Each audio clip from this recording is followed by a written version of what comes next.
Hi అండి. అందరు ఎలా ఉన్నారు?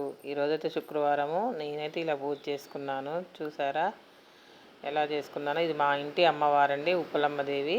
నేను ఇంట్లో అయితే ఇలా పెట్టెల బాక్స్లో పెట్టుకొని పూజ చేసుకున్నాను. అలాగే శుక్రవారం రోజు ఇలా కనకాంబరాలు, చామంతులు, గులాబీలతో ఇలా అయితే అలంకరించాను. ముందుగా అయితే పూజా మందిరంలో శుభ్రంగా తుడుచుకొని ఇట్లా ముగ్గులు అయితే వేసుకున్నానండి. కమలం పువ్వు ముగ్గు అయితే వేసుకున్నాను, లేదా అష్టదళమైన ఏదైనా వేసుకోవచ్చు. ఇలా వేసుకొని చక్కగా దేవుళ్ళని అయితే ఇలా అలంకరించుకున్నాను. చూసారా, రాగి చెంబులో కూడా నీళ్ళు అయితే పెట్టేశాను. ఎందుకంటే దేవుళ్ళకి కూడా అలా వాటర్ పెట్టడం చాలా మంచిదండి. కొంచెం పువ్వు వేసి వాటర్లో పెట్టాలి. అలాగే శంఖం కూడా పెట్టుకున్నాను. ఈరోజు అసలు శుక్రవారం కదండి, చాలా మంచిగా అనిపిస్తుంది శుక్రవారం పూజ మాత్రం. అసలు లక్ష్మీదేవికి ఎంత ఇష్టం అంటే అసలు ఆమె అలా లక్ష్మీదేవిని పూజించడం వల్ల మనకు ఎంత మంచి జరుగుతుందంటే కూడా ఒక చిన్న స్టోరీ అయితే చెప్తానండి మీకు. లక్ష్మీదేవి పూజ చేయటం వల్ల ధనం, ధాన్యం, సుఖ సంతోషాలను ప్రసాదించే శక్తిగా భావిస్తారు. ఈ పూజను ముఖ్యంగా శుక్రవారము లేదా పౌర్ణమి రోజున ప్రత్యేకంగా చేస్తారు.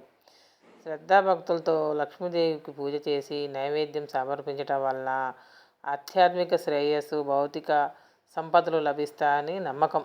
లక్ష్మీ అష్టోత్తరం, శతనామావళి లేదా శ్రీ సూక్తం పఠించడం చాలా శ్రేష్టమని భావిస్తాం. అలాగే పూజ అయిన తర్వాత మనము ఇంట్లో ఇలా ధూపం కూడా వేసుకోవాలండి. ధూపం వేసుకోవటం వల్ల ఎంత ఇదో చెప్తండి. శుక్రవారం లక్ష్మీదేవికి అంకితమైన పర్వదినం. ఈరోజు ధూపం వేయటం ద్వారా ఆడతనము, శక్తి, సంపద, శాంతి, సంతోషాల కోసం ప్రార్థిస్తాం. అట్లాగే ధూపం వేయటం వల్ల ఇంట్లో లేదా పూజాస్థలంలో ధనాత్మక శక్తులు ప్రసరిస్తాయని నమ్మకం. ధూపంలో సుగంధం మనసుకు ప్రశాంతత, శ్రద్ధను అందిస్తుంది. శుక్రవారాలు ధూపం వేయటం వల్ల ఇంటి దోషాలు తొలగిపోతాయి, చెడు శక్తులు ఇంటి నుంచి దూరం అవుతాయని ఆధ్యాత్మిక విశ్వాసము. మరియు శాంతి, శుభము. ధూపం వేయటం వలన శాంతి మరియు ఆహ్లాదకరమైన వాతావరణం ఏర్పడుతుంది. శుక్రవారం ఈ శుభకార్యాలు చేయటం పుణ్య ఫలితాన్ని కూడా ఇస్తుందని భావిస్తారు. అలాగే అండి, నేను ఈరోజైతే శుక్రవారం ఇంట్లో కనకాంబరాల పూలు పూసాయండి. నేనైతే ఆ రోజు దేవుడికి చక్కగా అలంకరించుకున్నాను. అసలు కనకాంబరాల గురించి కూడా ప్రత్యేకత ఏందో తెలుసుకుందాము. కనకాంబరం పుష్పాలు దేవతల పూజలలో ప్రత్యేకమైన ప్రాధాన్యత కలిగి ఉంటాయండి.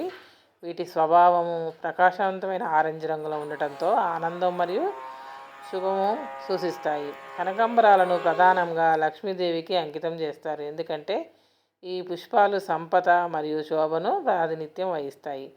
దేవాలయాలలో పూజా విధానంలో కూడా కనకాంబరాల పూలను వేయటము అదృష్టం మరియు శ్రేయస్సును కూడా తీసుకువస్తుందని విశ్వాసము. ఇలా అయితే నమ్ముతారండి. ప్రతి పువ్వుకు ఓ స్టోరీ ఉంటుందండి. దేవుళ్ళకి ఎందుకో ప్రకృతిలో మనకి లభించే పుష్పాలు ప్రతిదానికి కూడా ఒక ప్రత్యేకత ఉంటుందండి. అసలు అవి మనకు ప్రకృతిలో ఇంత అందమైన పూలు దొరకటం మన అదృష్టం అండి. వాటిని ప్రతి పువ్వును కూడా మనం దేవుడికి వినియోగించుకోవాలి, దేవుళ్ళకే అంకితం చేయాలి. చూసారా అండి ఎంత అక్కడ పాజిటివ్ ఎనర్జీ వచ్చిందో. అసలు ఇలా పూజ చేసుకోవటం ఎంత బాగా అనిపిస్తుందంటే చాలా మనసుకైతే, నాకైతే చాలా ఇష్టం అండి ఇలా చేసుకోవటము. ప్రతి శుక్రవారం అయితే నేను ఖచ్చితంగా ఇలాగే డైలీ చేస్తాను, కానీ శుక్రవారం అంటే నాకు చాలా